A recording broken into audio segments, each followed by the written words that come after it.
Hello વિદ્યાર્થી મિત્રો, આપણે લાસ્ટ લેક્ચરમાં શાના વિશે અભ્યાસ કર્યો હતો? નર પ્રજનન તંત્રની અંદર શુક્રપિંડ વિશે આપણે અભ્યાસ કરી ગયા. ઓકે, તો હવે અહીં શુક્રપિંડની અંદર આપણે વાત કરી હતી કે શુક્રપિંડની જે શુક્રોત્પાદક નલિકા છે 700 થી 1000 જેટલી શુક્ર ઉત્પાદક નલિકાઓ છે એ બનેલી છે.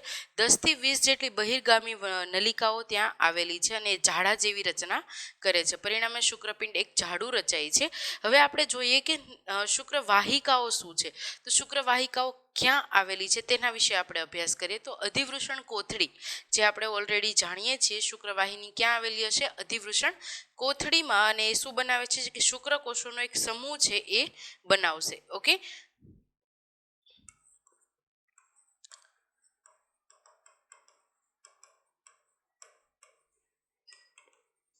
શુક્રપિંડની જે અધિવૃષણ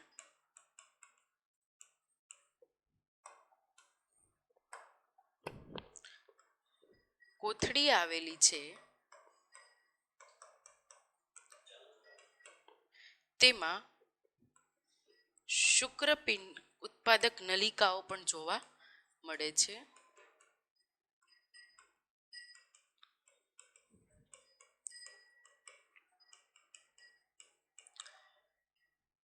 બહિર્ગામી નલિકા પણ જોવા મળે છે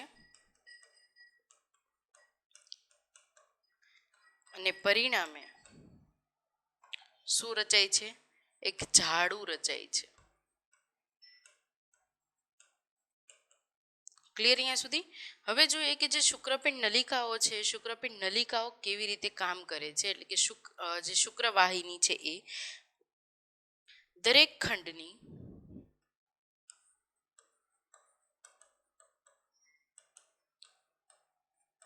શુક્રપિંડ નલિકા દરેક ખંડની શુક્રપિંડ નલિકા એ શુક્રકોષોને શુક્રવાહિકામાં દાખલ કરે છે.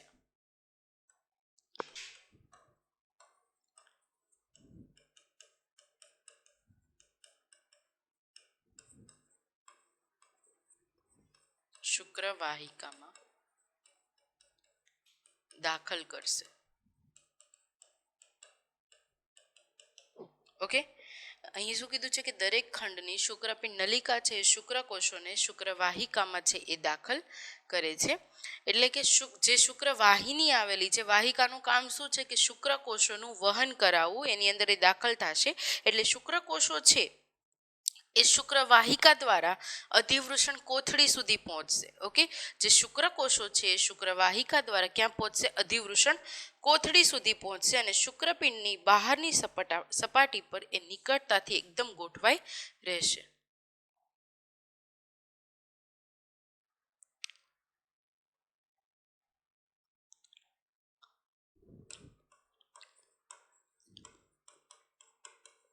શુક્રપિંડમાંના જે શુક્રકોષો છે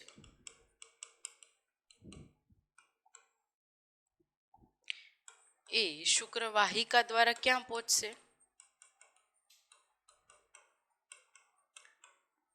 અધિવૃષણ કોથળીમાં.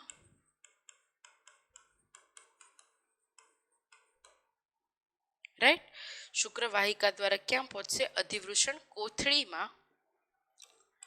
અહીં શુક્રકોષો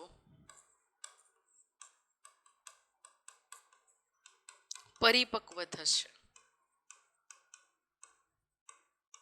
ખાસ યાદ રાખવાનું છે, શુક્રવાહિકા દ્વારા અધિવૃષણ કોથળીની અંદર શુક્રકોષો પહોંચે છે અને શુક્રકોષો અહીંયા શું થાય છે? પરિપક્વ થાય છે અને શુક્રપિંડની બહારની સપાટીથી જે કોષ બને છે, અધિવૃષણ કોથળી છે, એની વાત કરું છું કે જે શુક્રપિંડની બહારની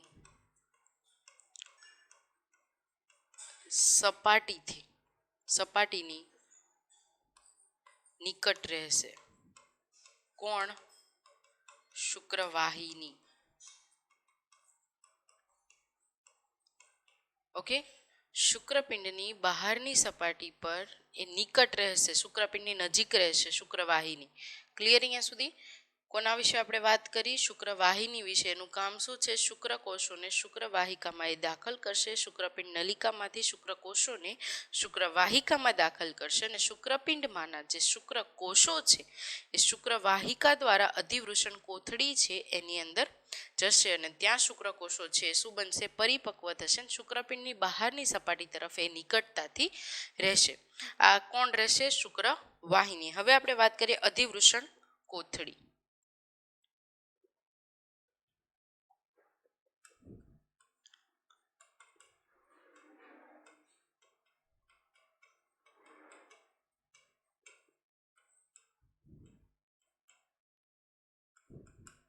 અધિવૃષણ કોથળી 6 સેન્ટીમીટર જેટલી લંબાઈ હોય છે. લંબાઈ કેટલી જોવા મળે છે આપણને? 6 સેન્ટીમીટર જેટલી એની લંબાઈ જોવા મળે છે. એકદમ એનું ગુચડામય સ્વરૂપ આપણને જોવા મળશે. તે સિવાય કહે તે અપરિપક્વ શુક્રકોષોને હંગામી સ્થાન છે એ પૂરું પાડે છે. રચના જોઈએ તો કેવી છે? અતિ ગુચડામય.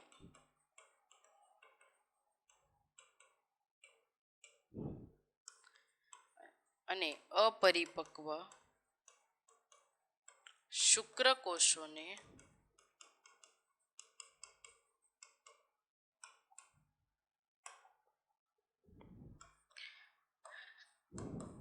હંગામી સ્થાન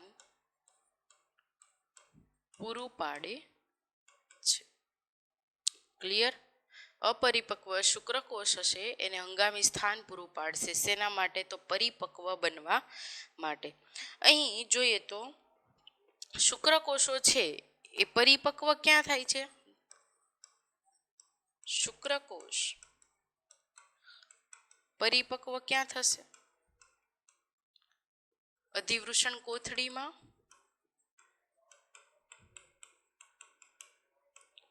પરિપક્વ થયા પછી કોથળીમાં પરિપક્વ થયા પછી એ તરવાની ક્ષમતા ધરાવે છે.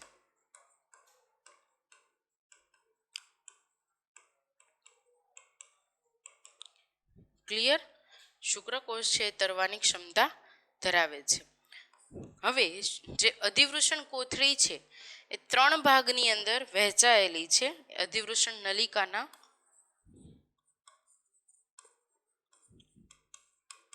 નલિકાના 3 ભાગ છે. કયા કયા?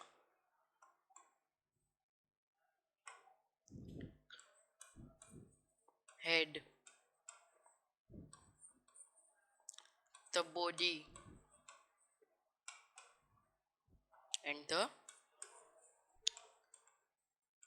tail. ઓકે, 3 ભાગની અંદર વહેંચાયેલી છે. તો કયા કયા ભાગ છે? હેડ, બોડી અને ટેલ. હેડ છે એ ઉપરનો ભાગ છે ને અતિ ગુચડામય છે. ખાસ યાદ રાખજો. હેડ છે એ ઉપરનો ભાગ છે. ઉપરનો અતિ ગુચડામય ભાગ છે.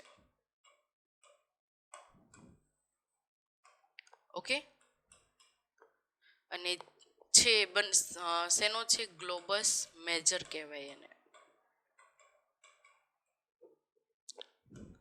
આ છે મધ્ય ભાગ. ઓકે, મધ્ય ભાગ છે અને આ છે પૂંછડી એટલે કે પૂંછ ભાગ છે, તમે તેમ કહી શકો. મધ્ય ભાગ છે ને કોપર્સ અધિવૃષણ કોથળી કહેવાય, નલિકા કહેવાય છે. કોપર્સ અધિવૃષણ નલિકા.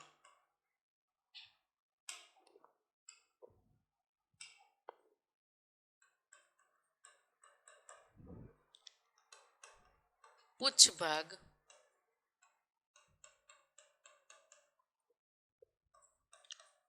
Globus minor. હેડ છે ને ગ્લોબસ મેજર કહેવાશે. બોડી છે ને કોપર્સ અધિવૃષણ નલિકા કહેવાશે. અને જે ટેલ છે એને શું કહેવાય છે? ગ્લોબસ માઇનર છે એમ કહેવાય છે. અહીં આપણે જોઈએ કે જે પૂંછ અધિવૃષણ નલિકા છે એ ક્યાં જાય છે? તો એ જશે વૃષણ કોથળીમાંથી ઉદર ગુહામાં પ્રવેશ મેળવશે. જે આ પુચ્છ નલિકા છે ક્યાં પહોંચશે?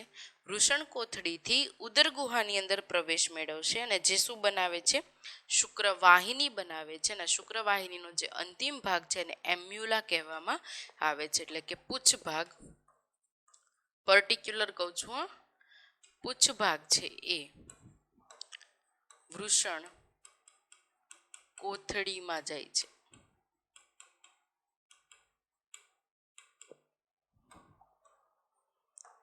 વૃષણ કોથળીમાંથી ક્યાં જશે? ઉદર ગુહામાં જશે. ઓકે, વૃષણ કોથળીમાંથી ક્યાં જશે? ઉદર ગુહામાં જશે. ને ઉદર ગુહામાં કોને મળશે? શુક્ર વાહિનીને મળશે. શુક્રવાહિની બનાવે અને આ શુક્રવાહિનીના અંતિમ ભાગને, અહીં જે શુક્રવાહિની બને છે, શુક્રવાહિનીના અંતિમ ભાગને એટલે કે છેડાનો ભાગ એમ્પ્યુલા કહે છે.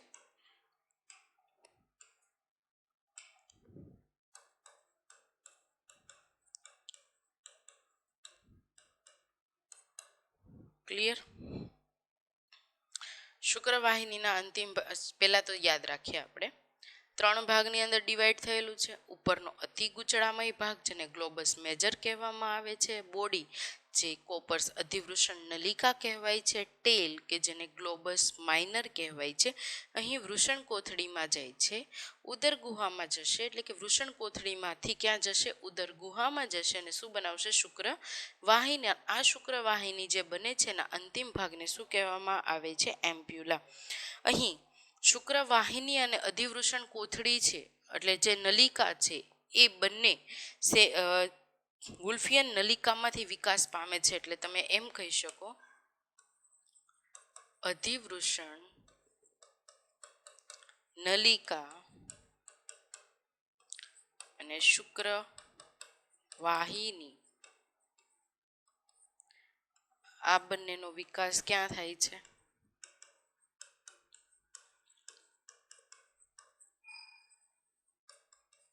અધિવૃષણ કોથળીમાં.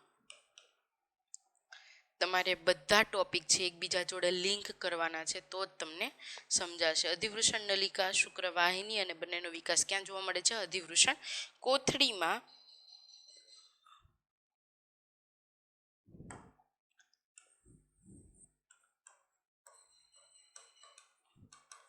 વુલ્ફિયન નલિકા મારફતે.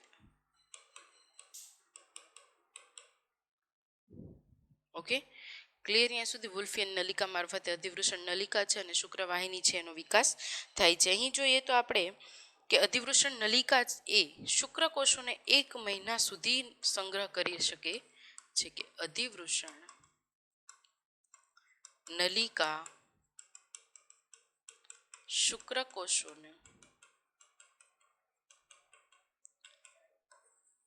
1 મહિના સુધી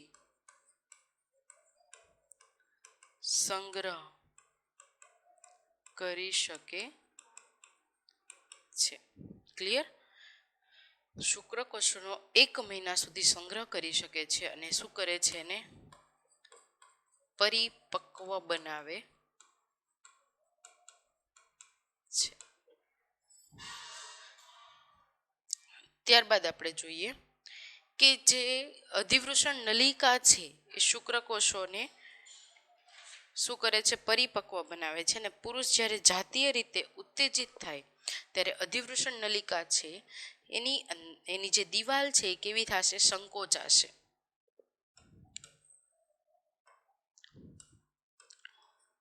પુરુષ જાતીય રીતે ઉત્તેજિત થાય ત્યારે અધિવૃષણ નલિકાની દિવાલ છે એ સંકોચાશે. ક્લિયર? જ્યારે પુરુષ છે જાતીય રીતે ઉત્તેજિત થાય છે ત્યારે અધિવૃષણ નલિકાની જે દિવાલ છે એ સંકોચાય છે. હવે વાત કરીએ આપણે શુક્રવાહિનીની, કેમ કે આગળ વાત કરી શુક્રવાહિકાની, હવે વાત કરીશું શુક્રવાહિની.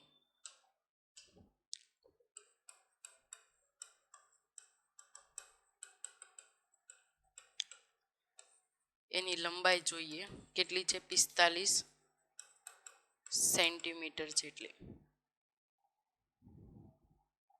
લંબાઈ કેટલી આપવામાં આવી છે? 45 સેન્ટીમીટર જેટલી. અહીંયા અધિવૃષણ નલિકામાંથી ઇગ્વિનલ મારફતે ઉપર તરફ એ વધશે, એટલે કે અધિવૃષણ નલિકામાંથી ઇગ્વિનલ નલિકાની મારફતે ઉપરની તરફ વધે છે.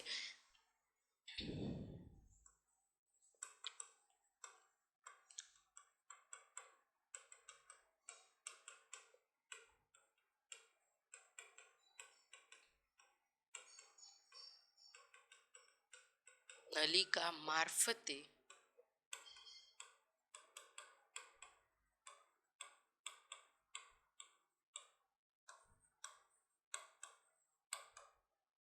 ઓકે, અધિવૃષણ નલિકાથી ઇગ્વિનલ મારફતે ઉપર તરફ વધે છે અને મૂત્રાશયની ફરતે શું બનાવશે? લૂપ બનાવે છે. અને આ નલિકા જે રુધિર વાહિનીઓ અને ચેતાઓ સાથે જોડાયેલી છે, ખાસ યાદ રાખવાનું છે. આ શું બનાવશે? આ નલિકા લૂપ બનાવશે. કોની ફરતે? તો મૂત્રાશયની ફરતે. આ નલિકા છે એ ચેતાઓ સાથે જોડાયેલી છે. ઓકે, આ નલિકા છે શું છે? ચેતાઓ સાથે જોડાયેલી છે. કોની ફરતે લૂપ બનાવે છે? મૂત્રાશયની ફરતે. ફરીથી એકવાર જોઈ લઈએ. શુક્રવાહિની લંબાઈ કેટલી છે એની? 45 સેન્ટીમીટર. અધિવૃષણ નલિકાથી ઇગ્વિનલ નલિકા મારફતે ઉપર તરફ વધે છે અને મૂત્રાશયની ફરતે એ લૂપ બનાવશે અને ચેતાઓ સાથે જોડાયેલી નલિકા છે. ઓકે, આ વાત શેની કરી આપણે? શુક્રવાહિનીની. હવે આપણે વાત કરીએ સ્ખલન નલિકા. સ્ખલન નલિકા શું છે? તો શુક્રવાહિનીનો જે દૂરસ્થ છેડો છે એ દૂરસ્થ છેડો શુક્રાશયની અંદર ખુલે છે અને સ્ખલન નલિકા તરીકે ઓળખાય છે. સ્ખલન નલિકા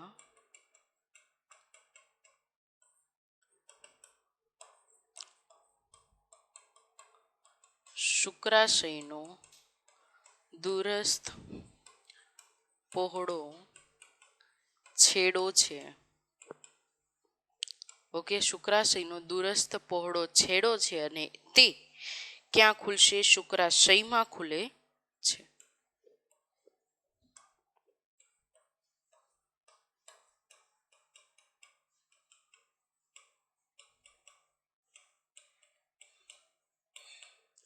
શુક્રાશયનો શુક્રવાહિનીનો દૂરસ્થ પહોળો છેડો છે અને ક્યાં જઈને ખુલે છે? શુક્રાશયની અંદર જઈને એ ખુલે છે. ઓકે, અને ત્યાં એ શું કરશે? જે શુક્રકોષો છે એનું જે વહન છે એ ત્યાં એ દૂર કરશે, એટલે કે શુક્રકોષો ત્યાંથી બહાર નીકળી શકે છે. ઓકે, તો આ નલિકાને શું કહેવામાં આવે છે? સ્ખલન નલિકા. શુક્રવાહિનીનો જે દૂરસ્થ પહોળો છેડો છે ક્યાં જઈને ખુલે છે? શુક્રાશયની અંદર જઈને ખુલે છે. ક્લિયર અહીંયા સુધી? હવે આપણે શાના વિશે વાત કરવાના છીએ કે મૂત્રજનન માર્ગ. મૂત્રજનન માર્ગ કોને કહેવાય છે? મૂત્રજનન માર્ગ એ મૂત્રવાહિની સાથે સંકળાયેલો છે.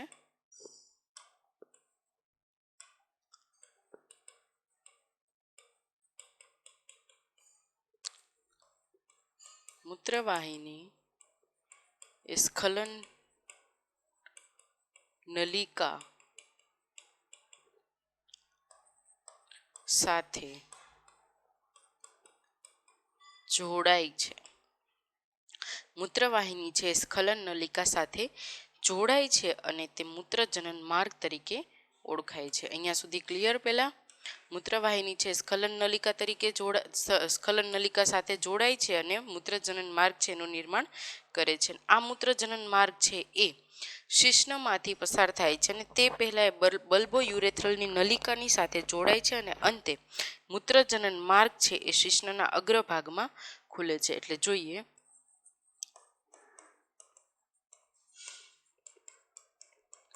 શિશ્ન સાથે જોડાય છે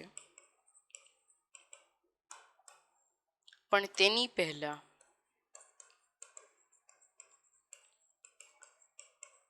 બલ્બો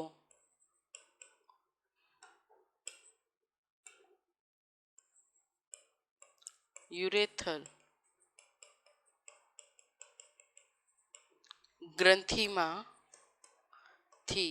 પસાર થાય છે. જે મૂત્રજનન માર્ગ છે એ શિશ્નના અગ્રભાગે જઈને ખુલે છે.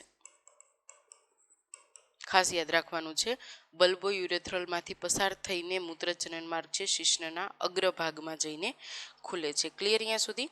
હવે જોઈએ આપણે સહાયક પ્રજનન ગ્રંથિઓ.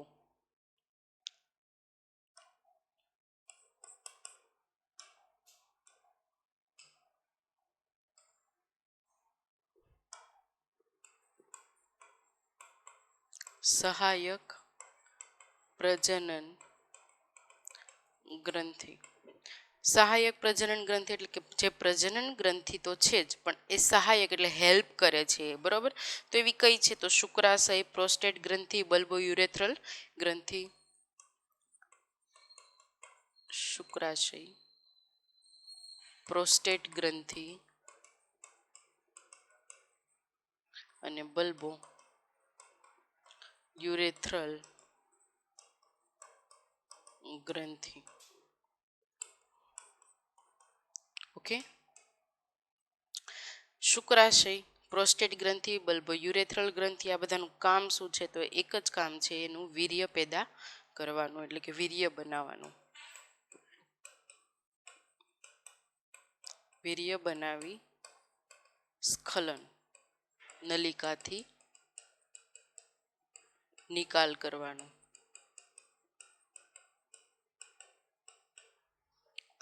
ઓકે, વીર્ય બનાવવાનું અને સ્ખલન નલિકાથી એનો નિકાલ કરવાનો. ત્યારબાદ જોઈએ શુક્રાશય.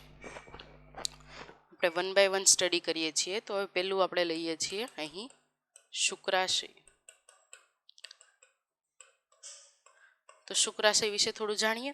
તો શુક્રાશય શું છે? તો શુક્રાશય છે એ મૂત્રાશયના પાયાના ભાગે આવેલું હોય છે અને તે ગર્ભની મુલેરિયન ડક્ટમાંથી બને છે.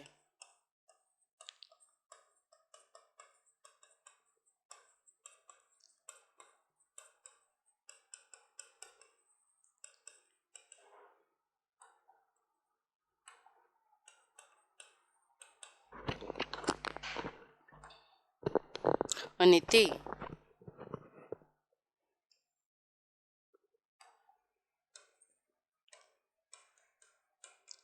મુલેરિયન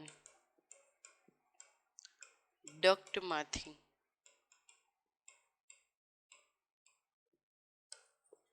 બને છે.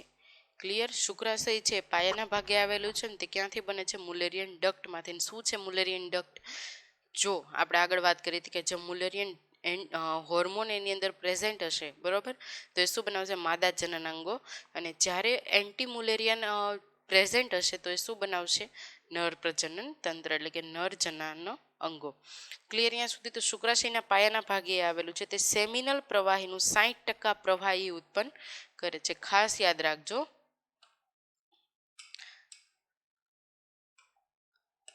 તે સેમિનલ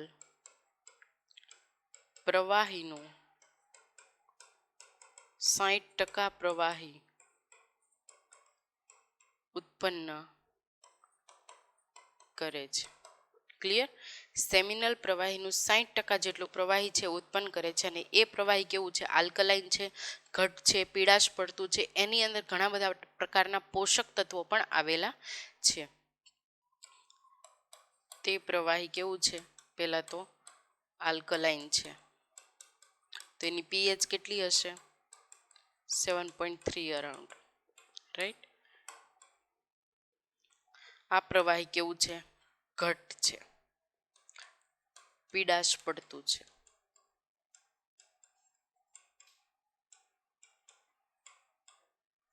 ઓકે, તેની સિવાય જોઈએ તો આની અંદર શું આવેલું છે? પોષક તત્વો છે એ આવેલા છે. તો કયા કયા?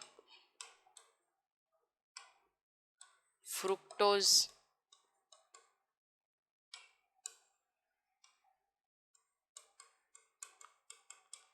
કેલ્શિયમ,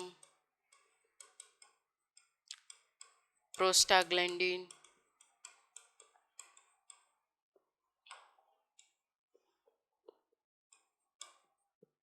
તેની સિવાયના પણ ઘણા બધા પોષક તત્વો છે એની અંદર જોવા મળે છે. વિટામિન સી છે, ફાઇબ્રિનોજન છે, લખું છું વિટામિન સી અને ફાઇબ્રિનોજન. ક્લિયર? ઘટ પીળાશ પડતું પ્રવાહી છે એની અંદર પોષક તત્વો પણ આવેલા છે. કયા કયા પ્રકારના પોષક તત્વો છે? Fructose, calcium, prostaglandin, vitamin C, fibrinogen. હવે અહીં દરેક શુક્રાશયની નલિકા છે શુક્રવાહિની સાથે જોડાઈને શું બનાવે છે? સ્ખલન નલિકા છે એ બનાવે છે. અને તેથી શુક્રકોષો છે એ શુક્રાશય પ્રવાહી સાથે મૂત્રજનન માર્ગમાં પ્રવેશે છે. શુક્રાશયની જે નલિકા છે એ શુક્રવાહિની સાથે જોડાઈને શું બનાવે છે? સ્ખલન નલિકા.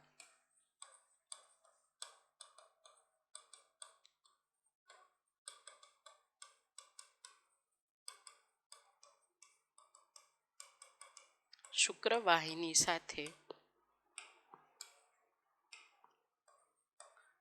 જોડાઈને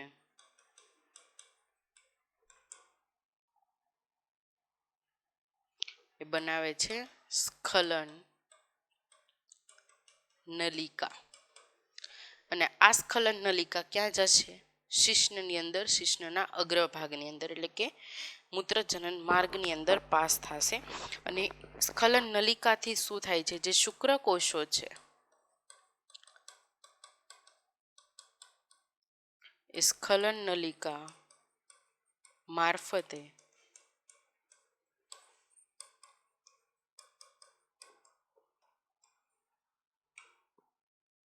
વહન કરશે અને ક્યાં જશે? પરિણામે મૂત્રપિંડ જનન માર્ગ, જે ક્યાં ખુલે છે? શિશ્નના અગ્રભાગે. ક્લિયર? અહીંયા સુધી ક્લિયર છે? શુક્રકોષો છે સ્ખલન નલિકા મારફતે ક્યાં જશે? મૂત્રપિંડ જનન માર્ગની અંદર, અને જે ક્યાં ખોલે છે? શિશ્નના અગ્રભાગની અંદર. હવે જોઈએ પ્રોસ્ટેટ ગ્રંથિ.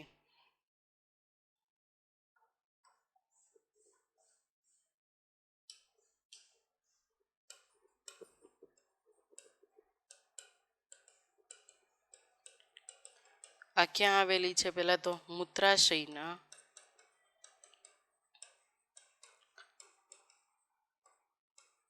પશ્વ ભાગમાં. ક્યાં આવેલી છે? મૂત્રાશયની અંદર, એના પશ્વ ભાગની અંદર. પ્રોસ્ટેટ ગ્રંથિ ક્યાં આવેલી છે? મૂત્રાશયના પશ્વ ભાગની અંદર. ને આ જે છે એનો સ્ત્રાવ દૂધ જેવો હોય છે અને એની પીએચ હોય છે કેવી હોય છે? બેઝિક હોય છે. ને તે વીર્યનો 30% ભાગ બનાવે છે. દૂધ જેવો હોય છે સ્ત્રાવ, એનો પીએચ છે એ કેવી જોવા મળશે? બેઝિક. અને વીર્યનો 30% ભાગ બનાવે છે. આટલું માઇન્ડની અંદર રાખજો. દૂધ જેવો સ્ત્રાવ જોવા મળે છે, એની પીએચ છે બેઝિક છે, અને વીર્યનો કેટલો ભાગ બનાવે છે? 30% જેટલો ભાગ. પ્રોફાઇબિનોલાઇસિસ છે એની અંદર આવેલા છે અને એ શુક્રકોષોને સક્રિય કરે છે તથા મૂત્રજનન માર્ગમાં ઘણી નાની નાની નલિકાઓ દ્વારા એ બને છે. અહીં શું આવેલું છે? પ્રોફાઇબિનોલાઇસિન. પ્રોફાઇબિનોલાઇસિન આવેલા છે.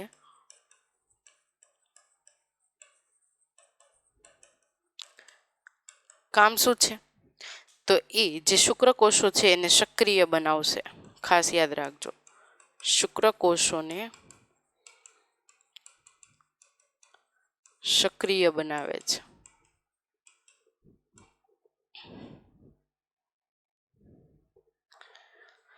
અહીં જે શુક્રકોષો સક્રિય બને છે એ શેના દ્વારા બને છે? પ્રોફાઇબિનોલાઇસિન દ્વારા છે શુક્રકોષો છે સક્રિય બને છે, અને મૂત્રજનન માર્ગની અંદર પણ ઘણી મૂત્રજનન માર્ગમાં ઘણી નાની નાની નલિકાઓ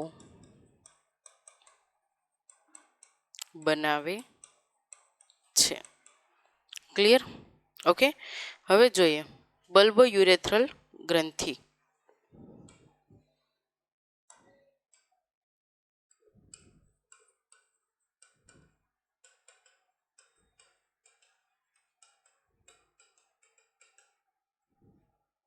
શું છે બલ્બોયુરેથ્રલ ગ્રંથિ? તો અહીં પ્રોસ્ટેટ ગ્રંથિની હેઠળ અને મૂત્રજનન માર્ગની પશ્વ બાજુએ પ્રોસ્ટેટ ગ્રંથિની હેઠળ આવેલી છે મૂત્રજનન માર્ગની પશ્વ બાજુએ જોવા મળે છે. લોકેશન તમારે યાદ રાખવાનું છે કે પ્રોસ્ટેટ ગ્રંથિની હેઠળ આવેલી છે અને મૂત્રજનન માર્ગની ક્યાં જોવા મળશે? પશ્વ બાજુએ જોવા મળશે. અહીં પ્રોસ્ટેટ ગ્રંથિની જેમ જ તમે જોશો ને તો આનો જે પ્રવાહ છે એ બેઝિક જ હોય છે, બરોબર. અને જે સ્ત્રાવ આપણને જોવા મળે છે એ આ સમાગમ દરમિયાન ઘર્ષણ નિરોધક તરીકે વર્તે છે. પ્રવાહ કેવો જોવા મળશે આપણને? બેઝિક જોવા મળશે. અહીં જે સ્ત્રાવ થાય છે તે ઘર્ષણ નિરોધક તરીકે વર્તે છે. ક્લિયર? અહીંયા સુધી પ્રવાહ કેવો હશે? બેઝિક હશે, અને જે પણ સ્ત્રાવ થશે એ સમાગમ દરમિયાન ઘર્ષણ નિરોધક તરીકે વર્તશે. અહીં જેની પીએચ છે 7.2 રાખે છે, જેના લીધે જે મૂત્રજનન માર્ગ છે એની એસિડિકતા છે એ જળવાઈ રહે, એટલે કે એસિડિક એને ના થવા દે. પીએચ છે એને બેઝિક જ ટકાવી રાખે. ક્લિયર અહીંયા સુધી? પછી આપણે જોઈએ કે શુક્રકોષોના શુક્રાણુના હલનચલન માટે એ માર્ગને એ શું બનાવશે? ચોખ્ખું બનાવશે. અહીં એની પીએચ કેટલી છે? 7.2. એટલે કેવી રાખે છે? આલ્કલાઇન રાખે છે. શા માટે રાખવી પડે છે? કેમ કે મૂત્રમાર્ગની જો પીએચ એસિડિક હોય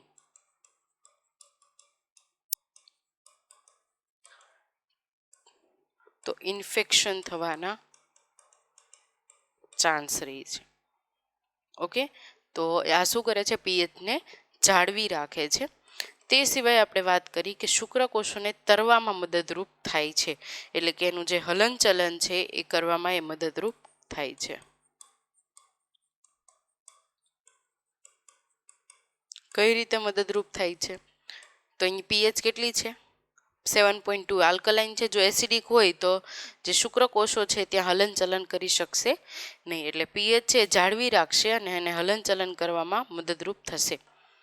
શુક્રકોષોને યાદ રાખજો, શુક્રકોષો.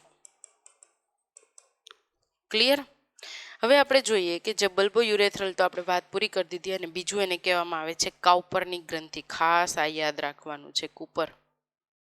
કૂપર્સ ગ્લેન્ડ એમ પણ કહેવાય છે.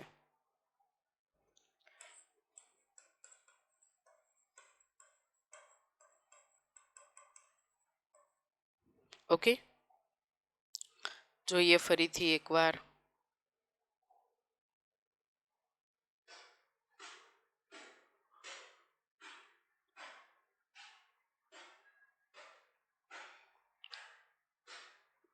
શુક્રવાહિની લંબાઈ કેટલી છે? 45 સેન્ટીમીટર. અધિવૃષણ નલિકાથી ઇગ્વિનલ નલિકા મારફતે એ ઉપર વધે છે અને લૂપ બનાવે છે.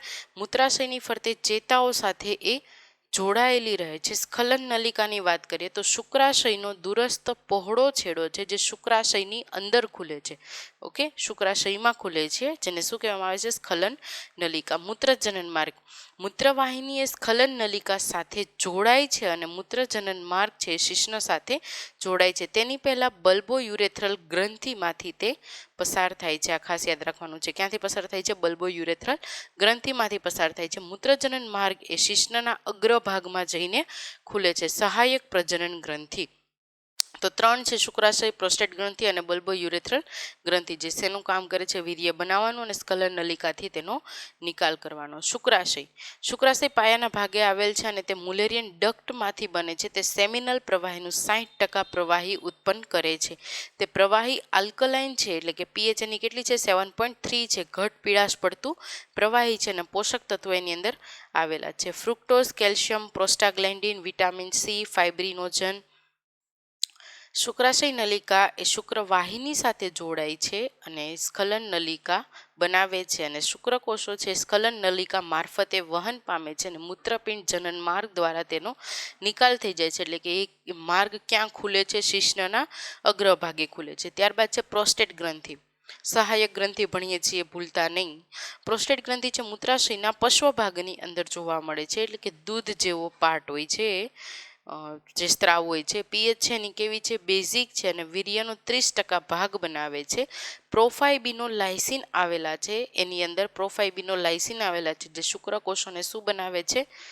સક્રિય બનાવે છે. આ તમારા માટે આખું આઈએમપી છે.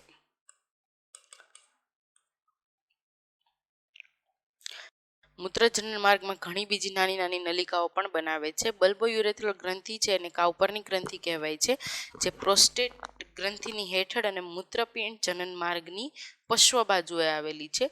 પ્રવાહી છે એ કેવું છે? બેઝિક જોવા મળે છે અને અહીં જે સ્ત્રાવ થાય છે સમાગમ દરમિયાન ઘર્ષણ નિરોધક તરીકે વર્તે છે. પીએચ છે 7.2, આલ્કલાઇન કન્ડિશન, અને એ શું કરે છે? પીએચ જે જો એસિડિક હોય, મૂત્રમાર્ગની જે પીએચ છે એ એસિડિક હોય તો ઇન્ફેક્શન થવાના ચાન્સ થાય છે. તો અહીં પીએચને મેન્ટેન કરી રાખવાનું કામ કરે છે અને હલનચલન માટે પણ મદદરૂપ છે.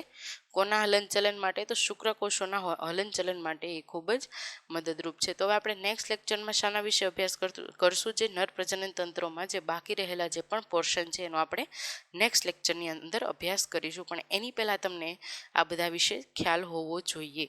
અને જોડે જોડે આપણે ફિગર પણ જોતી જવાની. જ્યારે તમે વાંચવા બેસો, જ્યારે મટીરિયલ લઈને બેસો, ત્યારે એનસીઆરટી બુકની અંદર ઓલરેડી આની ફિગર આપેલી છે, એ તમારે ચેક કરવાની, જોતી જવાની કે શુક્રવાહિની છે. આ તમારું હોમવર્ક છે, એમ માનજો કે શુક્રવાહિની છે એ ક્યાંથી નીકળે છે, સ્ખલન નલિકા છે એ ક્યાં આવેલી છે. Okay, thank you.